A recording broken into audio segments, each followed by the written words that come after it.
Hello दोस्तों, welcome back to my channel knowledgeable brain. और आज हम डिस्कस करने वाले हैं एडमंड स्पेंसर के सोनेट 67 के बारे में, जिसको लाइक एज अ हंट्समैन भी बोला गया है। दोस्तों, मैंने सोनेट 34 ऑलरेडी अपने चैनल पे डाला है, आप जाके मेरे चैनल पे देख सकते हैं। चलिए बिना टाइम वेस्ट करिए सोनेट 67 को डिस्कस करते हैं। सोनेट 67 उनके कलेक्शन एमरटी का पार्ट है जो पब्लिश हुआ था 1595 में। ये कलेक्शन डेडिकेटेड है उनकी बिलव्ड एलिजाबेथ बॉयल के लिए, जो बाद में उनकी वाइफ बन गई थी। सोनेट 67 के जो थीम है वो courtly love versus true love है, कंसेंट एंड फ्री विल है, सरेंडर और रिवॉर्ड है, और नेचर और सिंबलिज्म है। इस सोनेट का जो मूड है वो काफी थकान भरा स्टार्ट होता है, लेकिन बाद में पीसफुल बन जाता है, सरप्राइज्ड और फुलफिल्ड बन जाता है। इसकी टोन रिफ्लेक्टिव, हम्बल, एडमायरिंग और रोमांटिक है। इसमें इनाबिक पेंटामीटर का यूज हुआ है। इसकी फॉर्म स्पेंसरियन सोनेट है जो इन्वेंटेड हुई थी एडमंड स्पेंसर के द्वारा। राइमिंग स्कीम ए बी है, और इसके लिटरेरी डिवाइसेस को जब हम लाइन बाय लाइन पढ़ेंगे तभी डिस्कस करेंगे, ताकि आपको अच्छे से समझ में आए। तो चलिए बिना टाइम वेस्ट करे वीडियो की शुरुआत करते हैं। तो एज ये सोनेट है तो इसमें 14 लाइन्स ही होगी। और पहली लाइन में वो कहते हैं speaker, like as a huntsman after weary chase. इस लाइन में वो कह रहे हैं just like a hunter tired after a long pursuit, यानी कि जैसे एक हंटर थक जाता है शिकार करने के दौरान, ट्राई करने के दौरान।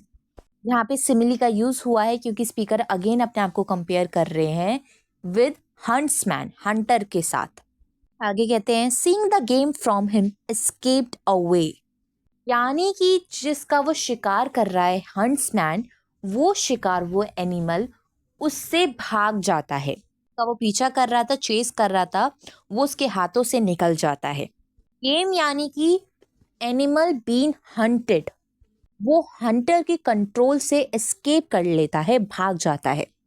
Seats down to rest him in some shady place, जो हंटर है अब थक कर एक कूल, एक शेडी प्लेस पे, एक छाव भरी जगह पर बैठ जाता है आराम करने के लिए। हंट्समैन गिव अप कर लेता है, एग्जॉस्टेड भी है, और यहाँ पे उसने उम्मीद भी छोड़ दी है, होपलेस है वो। With panting hounds beguiled of the prey, hounds मतलब उस शिकारी के साथ एक कुत्ता भी है। वो भी टायर्ड फील कर रहा है, डिसअपॉइंटेड फील कर रहा है, क्योंकि उसने भी अपने टारगेट को खो दिया है। उस जो डॉगी है उसको भी वो जो शिकार था, जो एनिमल था, उसे भी चकमा देख के भाग गया। आगे कहते हैं so after long pursuit and vain assay, यानी कि बिल्कुल उसी तरह इतने वक्त तक चेस करने पर, इतने ट्राई करने पर उसके हाथ में जो फेलियर आया है, को कोई सक्सेस नहीं मिली है हंटर को। पेन ऐसे का मतलब है फेल्ड अटेम्प्ट, जो स्पीकर ने भी महसूस कर रहे हैं अपनी बिलव्ड को चेस करने के टाइम। उसने भी बड़ी कोशिश की कि वो अपनी बिलव्ड को जीत ले, हासिल कर ले, लेकिन वो भी स्पीकर जो है वो भी नाकामयाब रहा।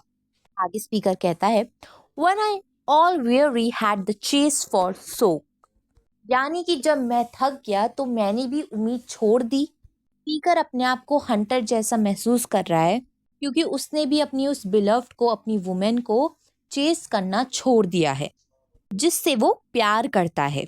आगे स्पीकर बोलता है the gentle deer returned the self same way. Gentle deer symbolise कर रहा है वुमेन को कि वो अपने आप उसी तरीके से, सेम तरीके से वापस आ गया, अपने आप से, खुद से।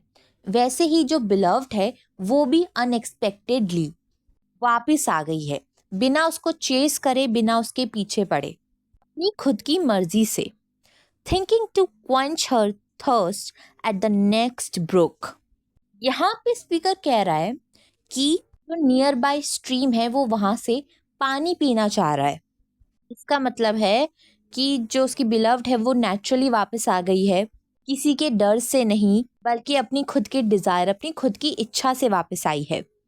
तो ये जो सोनेट है उसकी स्टार्टिंग में दिखाया है कि स्पीकर ने अपनी होप छोड़ दी, उसने अपनी उस वुमेन का पीछा करना छोड़ दिया, लेकिन एक ट्विस्ट आता है कि जो बिलव्ड है वो खुद भी वापस आ जाती है अपने प्यार के पास, स्पीकर के पास वापस आ जाती है अपनी खुद की मर्जी से। आगे कहते हैं there she beholding me with milder look, यानी कि जो बिलव्ड है वो स्पीकर को देख रही है बहुत ही काइंडली, के एक्सप्रेशन काफ़ी चेंज हो गए हैं, वो डरी हुई नहीं है, वो डिस्टेंट फील नहीं कर रही, बल्कि वो जेंटल वे में स्पीकर पर अप्रोच कर रही है। Sought not to fly but fearless still did bide, इस बार जो बिलव्ड है उसने स्पीकर से दूर जाने की कोशिश नहीं की है, बल्कि बिना डरे स्पीकर के साथ रहने का फैसला किया है। वो अब दिखा रहा है एक शिफ्ट आई है, एक इमोशनल शिफ्ट आई है बिलव्ड की दिल में, बिलव्ड के दिमाग में। Still I enhance her yet half trembling look, यहाँ पे स्पीकर कह रहे हैं कि मैंने जेंटली अपने बिलव्ड का हाथ पकड़ा है, वो अभी भी थोड़ी परेशान सी लग रही है, लेकिन उसकी परेशानी वो नहीं है कि वो डर रही है, वो थोड़ा शाय फील कर रही है।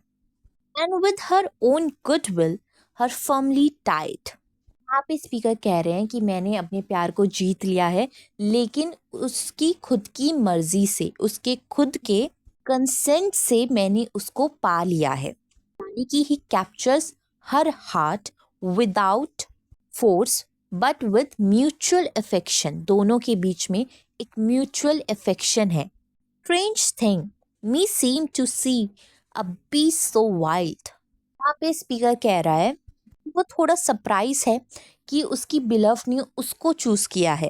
तो goodly won with her own will beguiled, यानी कि लव को फोर्सफुली जीता नहीं जा सकता। वो ये भी कहते हैं कि जो ट्रू लव है, जो सच्चा प्यार है, वो तभी मिलता है जब इंसान उसका पीछा करना छोड़ देता है। आई होप आपको ये वीडियो समझ में आ गई हो, और वीडियोस देखने के लिए हमारे चैनल को लाइक करें, शेयर करें और सब्सक्राइब करना ना भूलें। Thank you for watching this video.